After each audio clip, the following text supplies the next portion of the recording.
Hi, friends. I'm so excited you're here today because we are digging into one of my favorite topics, business planning and goal setting for the new year. I so love this time of year. Now, I know this topic can feel a little overwhelming. Maybe you're staring at a long list of goals, you're not sure where to start planning, or maybe you're not even sure what goals to set. I get it. In this episode, we'll go behind the scenes of my 2025 planning process. I'll share what I've learned over the years, what I'm doing differently this year, and how you can apply these strategies to your own business. Just as a little sneak peek, I've shifted my approach over the years. Instead of focusing only on lofty goals, I've developed a system that's more actionable, strategic, and let's be honest, less stressful. So grab your coffee, notebook, or just your earbuds, and let's get to it. You're listening to the Productive Entrepreneur Podcast. I'm your host, Tanya Kendrick, and I'm on a mission to help online business owners like you focus on the right things and take imperfect action. Every week, you'll get my best tips on everything from time management and content creation to planning effectively and managing mindset issues, all in an effort to help you become more productive. So let's jump into this episode. I want to start off by sharing my thoughts on annual goals. Here's the thing. Annual goals are tricky. How many times have you set a big ambitious goal in January only to realize by June that you're way off track, or that the goal doesn't even make sense anymore? Yeah, I've been there. Now, don't get me wrong. I do think that annual goals are important. You need to have a target to shoot for. But for 2025, I'm going to do something a little different. Instead of focusing on the outcome or only on outcomes, like hitting a specific number, I'm going to focus on the actions I can control. For example, instead of saying, I want to grow my membership by 20%, I'll set goals around the activities that will help me get there. Things like improving my email funnels or consistently promoting the membership, which frankly, I haven't been great at in the past. I'll still have a few numbers goals, revenue, for example. I always think you need to have a revenue goal. And I'll have an expense ratio benchmark because controlling expenses is important to me. Another of my number goals for 2025 is word count. Now, this is something I've actually done for several years, sort of as a side goal, but it's going to be one of my main KPIs this year, one of my main key performance indicators. And let me explain why. The main thing I do in my business is create content. That might be podcast episodes like this one, writing blog posts, creating course content, writing emails, posting on social media, etc. Everything boils down to content. So a few years ago, I was trying to think of a single overarching metric that I could track to make sure I was doing the right things in my business, something simple. And I landed on word count. I track it every day in a simple spreadsheet. The goal my first year was to average 1,000 words a day, 30,000 words a month. That felt like a bit of a stretch, but it felt doable as well. I didn't quite hit it the first year, but I did the second. This year, 2024, my goal is 500,000 words, 500,000. That's a big increase, and it felt like a big stretch when I said it. But I'm proud to say that this episode is actually going to push me over the edge. I'm at 499,000 words as of this morning. After I record this episode, I'll download the transcript and grab the word count. It will likely be about 2,000 words, so that will push me over the 500,000 mark. I'm going to stick with that goal for 2025 because I know that as long as I'm publishing content, I'm making consistent forward movement in my business. Goals like this keep me focused on the process rather than the results. And let's be honest, results often take longer than we'd like. But the actions, those are 100% within our control. A few other process goals that I'm setting in 2025 are X number of marketing campaigns for my own offers. It's probably going to be 36, but I haven't nailed the number down yet. And that will include at least one promo per quarter for my membership. I actually need to set that as a sub goal just to make sure that I do it. I may have a goal of a certain number of Instagram posts. See how I'm not focusing on number of followers or reach or engagement, any of those kinds of things? I can't control those, but I can absolutely control how many times I show up. And then I'll probably have a goal related to list growth, like one new list growth activity per month. That could be participating in a collaboration, running a challenge, or simply creating a new content upgrade. I'm still thinking on that one. So I'll end up with 5 or 6 annual goals: revenue, expense ratio, word count, number of marketing campaigns, number of Instagram posts, and some number of list growth activities. Now let's talk about the role of data in planning. Just because I'm not setting outcome-based goals, for the most part, doesn't mean I'm not using data in the planning process. If you're not already tracking key metrics in your business, now is the time to start. Metrics like website traffic, email click-through rates, conversion rates, and revenue streams give you the information you need to make smart decisions. Here's an example. When I look at my revenue streams, the greatest driver by far is my membership. It has been for years. But as I said earlier, I don't do enough to actively promote it. I mostly rely on evergreen funnels, and I've gotten kind of complacent about that. But that's something I want to change in 2025. I want to lean into what's working. So I'm setting a goal to run at least one marketing campaign per quarter just for the membership. Another thing I track as a key metric is my time. I track my time every day in Toggle. I have for years. And it allows me to pull reports that show where I'm spending my time. When I look at 2024, I can see that I spent 23% of my time on product development, but only 13% on revenue generating activities. So I'm creating products, but I'm not promoting them. That data helped me make the decision to set that goal for a certain number of marketing campaigns for the year.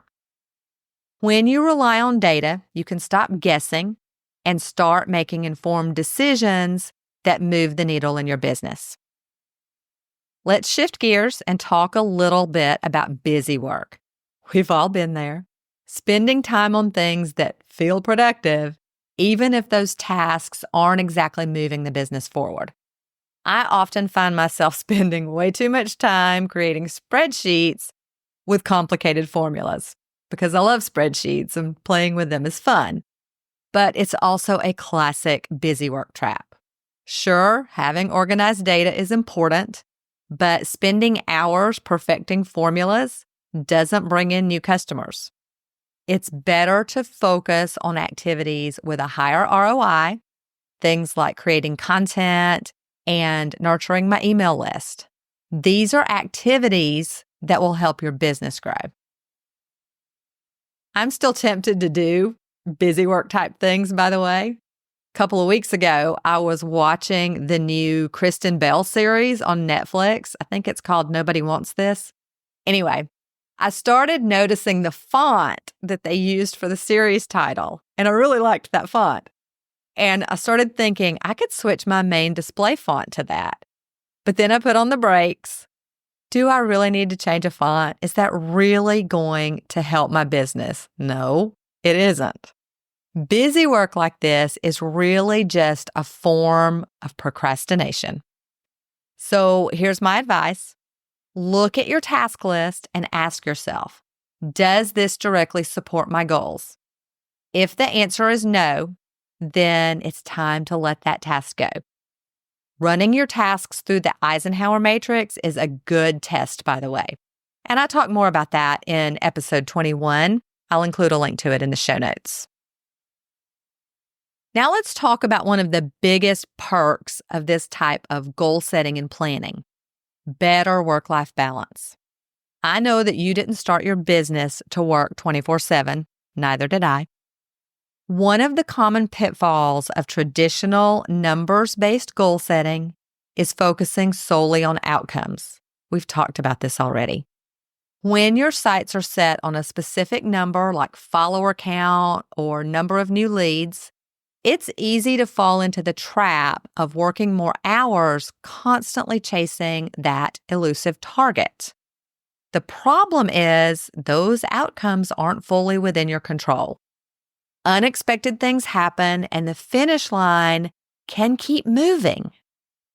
When you set goals around what you'll do, like publishing a blog post every week or reaching out to 5 leads daily, you create clear stopping points.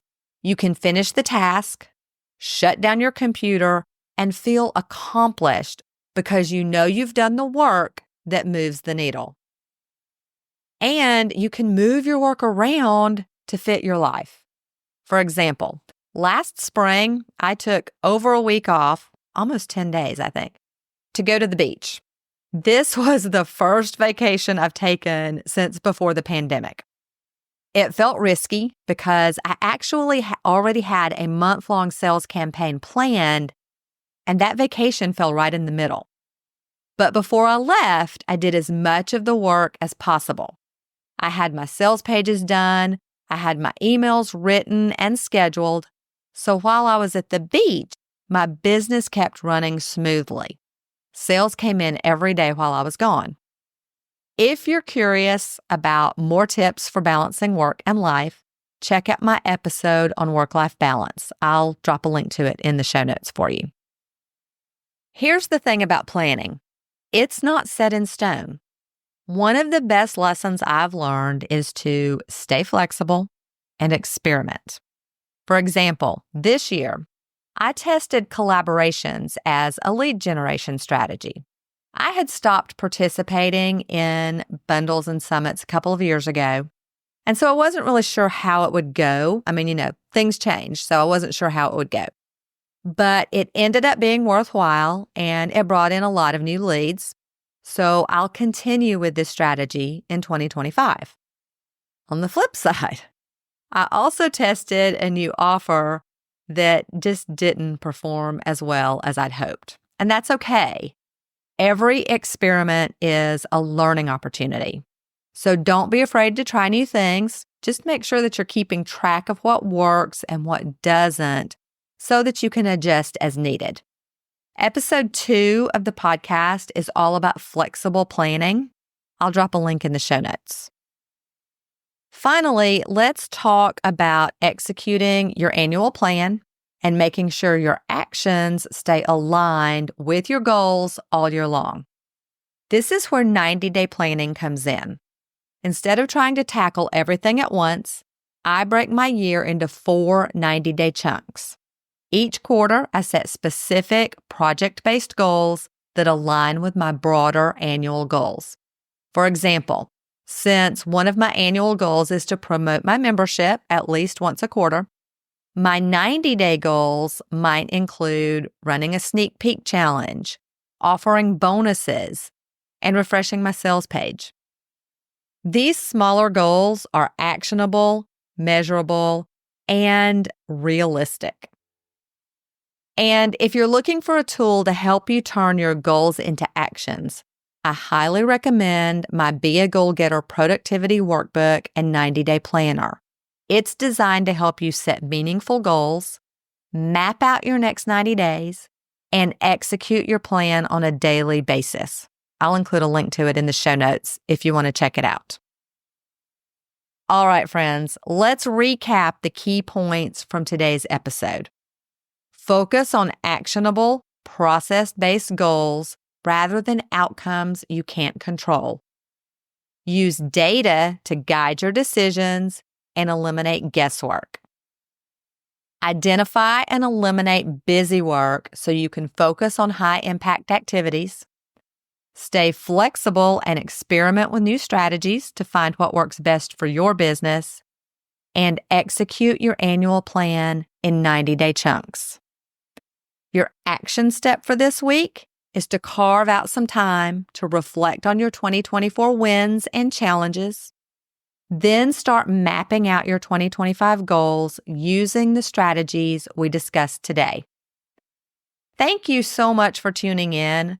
I hope this episode inspires you to tackle your 2025 business planning with confidence and clarity. If you have questions or want to share your goals, tag me on Instagram. I would love to hear from you. Don't forget to check out the links in the show notes for additional resources. You'll find them at tanyakendrick.com/50. And remember, planning isn't about perfection, it's about progress. Take that first step, and let's make 2025 your best year yet. Until next time. And before you go, if you like what you hear on the Productive Entrepreneur podcast, then come check out the Organized Business Toolbox. It's my monthly membership for solo entrepreneurs who want to feel in control and take imperfect action to move their businesses forward. When you join, you'll get instant access to the Training and Resource Vault, and a new toolbox or course drops every month. Plus, we have monthly Voxer office hours where you can privately ask me questions and get my direct feedback.